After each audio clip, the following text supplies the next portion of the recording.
It's a profound quietness when I pray and when I connect with God. I've never had that up until I embraced Islam.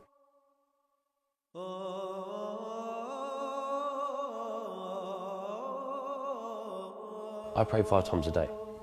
I fast the month of Ramadan. I'm still new to Islam. I'm working for my religion.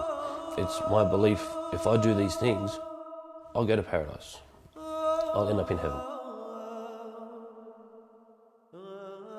I'm a proud Aboriginal Anglo-Australian Muslim woman. I'm Australian. I'm 100% true blue, white Muslim.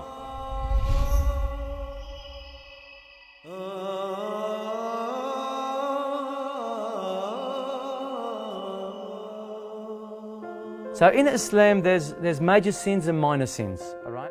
Hundreds convert or revert to Islam in Australia every year, most obligated through marriage. But there's a growing number of Anglo-Australians choosing to cross over to what many now see as the world's most controversial faith. We are seeing something like 3 to 4 reverts a week. Including in those reverts will be, Anglo-Australians, which will make up the majority. The religiously curious, the recently converted, or those seeking solace come to this weekly meetup where Saeed teaches the fundamentals of Islam. Converting to Islam took a really, really long time. I researched and I read countless books and I was online and I was watching videos and lectures and all of it. And it was a 3-year journey. Sarah grew up in the Bible Belt of Australia. The Hills District in New South Wales has the highest rate of Christian church attendance in the country.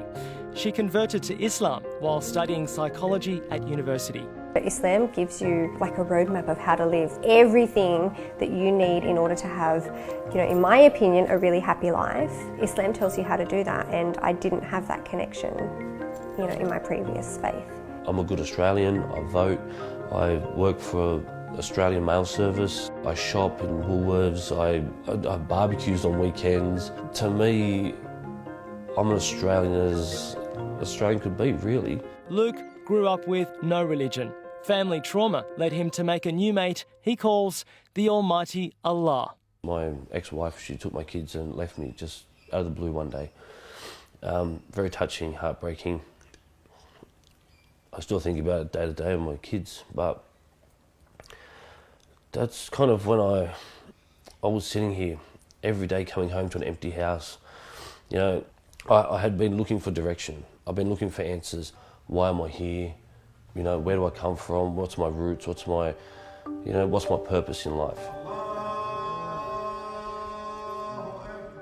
Luke attended Saeed's classes for more than a year, but only recently converted to Islam. Choosing Islam would have to be, I'd say, one of the most life-changing experiences I've been through. Making me a Muslim doesn't make me any different. I still have friends, family.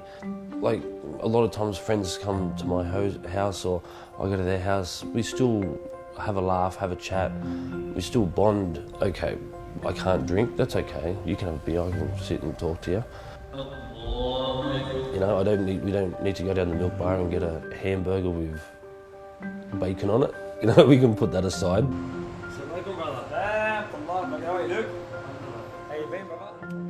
Okay, maybe it's a little bit different to most white Australians, but I've met many white Muslims.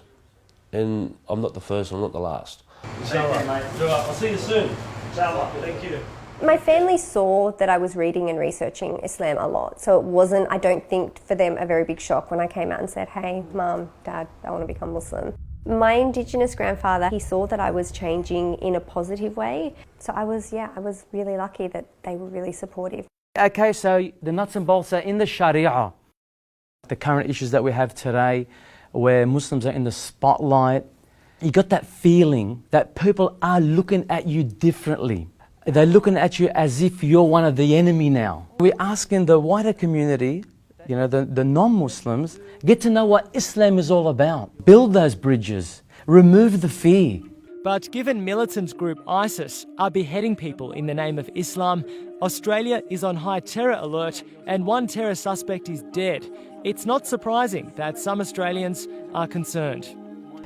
Islam is quite clear on what is acceptable and what is not acceptable. Amongst those things are like, alcohol. Alcohol is forbidden. Eating like ham, pork is forbidden. And the killing of innocent people is also forbidden. Anyone outside those parameters is acting incorrectly. It's actually as simple as that. I hear of all of the atrocities that are happening overseas and I pick up the Quran, which is my life guide.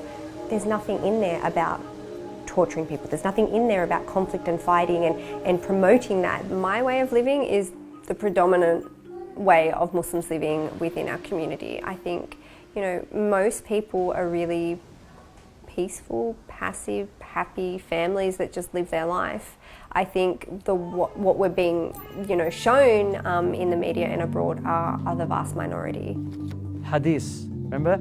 The sayings of the Prophet Muhammad, hadith. It's not up to me to make that conversion. There's no need to try to, manipulate someone into the faith or something like that. That's all nonsense to me. I don't want to see Islam, my religion, dragged through the mud, right? Nor do I want to see my fellow Australian, right, scared of me or my wife or my children. So I'm doing this for the future. What goes on around the world or what goes on within Australia, I don't think that skews my judgment of what Islam really is, because I feel I know better. I feel I know the true Islam, and that's what gives me peace. My message to Australians watching this and who are afraid of me is that we're not that different. I'm an Australian. I bleed red, I have hair, but this is the way I choose to live my life. I'm the exact same. I just have a scarf on.